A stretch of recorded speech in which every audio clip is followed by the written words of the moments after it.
पत्रकार साथियों, हमारे सम्माननीय काबीना मंत्री आदरणीय करुणा मीणा जी, काबीना मंत्री सिंचाई विभाग संभाल रहे हैं आदरणीय श्री रावत साहब, ACS अमित कुमार जी, आज एक ऐसे विषय पर हम सब प्रेस वार्ता कर रहे हैं जहां एक राजनीतिक दल के लोग और कुछ इतर विचारधारा रखने वाले लोग जनता को गुमराह करते हैं, उनका भारी नुकसान करने पर उतारू में तुले हुए। एक विषय उनके द्वारा उठाया जा रहा है कि डुमरी बांध बनने के बाद 76 गांव ऊर्जा करेंगे, ऐसा वो कहते हैं। मैं इस प्रेस के माध्यम से उन तक ये बात पहुंचाना चाहता हूं कि वो सफेद झूठ बोलकर जनता को गुमराह करने का प्रयास कर रहे हैं। जो प्लान है राजस्थान सरकार का, जो महती परियोजना है, और उस परियोजना को लागू करने के लिए उन्हीं किसानों ने नागल में बहुत बड़ी महापंचायत करके पैदल रास्ता किया था। आदरणीय करुणा जी उसमें शामिल थे कि ERCP लागू होनी चाहिए।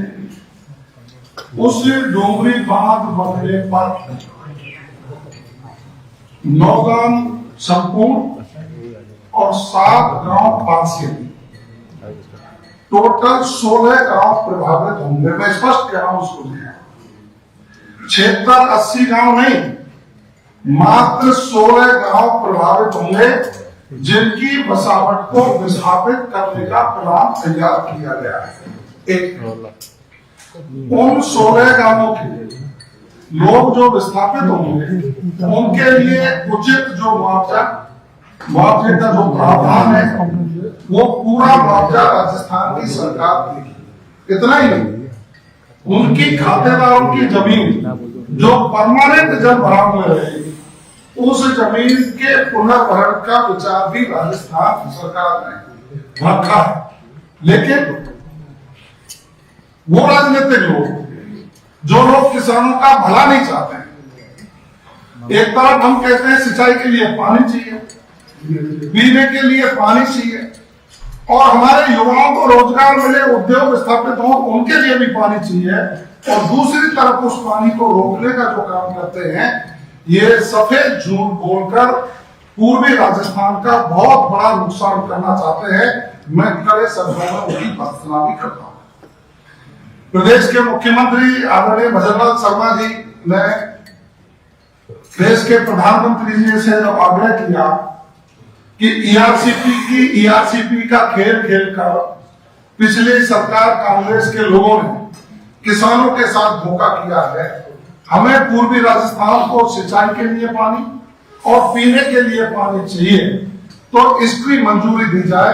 मैं धन्यवाद ज्ञापित करूंगा माननीय मुख्यमंत्री जी का, माननीय प्रधानमंत्री जी का और मध्य प्रदेश के मुख्यमंत्री जी का कि उन्होंने बहुत लंबे समय से चली आ रही मांग को स्वीकार किया, बजटीय प्रावधान किए, प्रथम फेज के टेंडर हो गए, काम पूरा हो गया, सेकंड फेज की भी टेंडर प्रक्रिया पूरी हो गई है, और आगे भी इसको इसी कार्यकाल में पूरा करने का संकल्प लेकर के हमारा प्रशासन इस पर काम कर रहा है।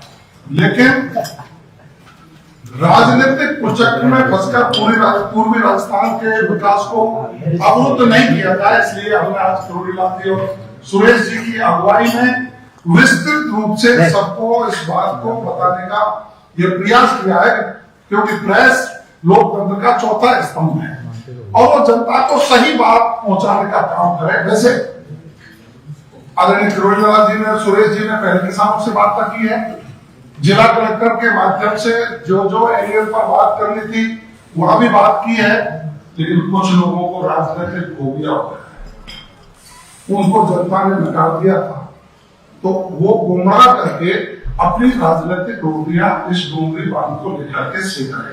अब आप बताइए, जिस गांव में ये महापंचायत बुलाई गई है, वो गांव ना प्रभावित है, ना उसकी जमीन प्रभावित है, फिर उस गांव को क्यों समेटे थे? ना उसकी आबादी प्रभावित। मोरेल नदी का जो भाग क्षेत्र है, हाँ, वो भी प्रभावित नहीं है, लेकिन पता नहीं वो क्यों। आप देखिए, इसमें ये 16 गांवों में अधिकतर वो गांव हैं जो बरसात के मौसम में मोरेल नदी में और दूसरी हमारी जो बनास है उसमें जो बाढ़ आती थी उससे प्रभावित हुआ।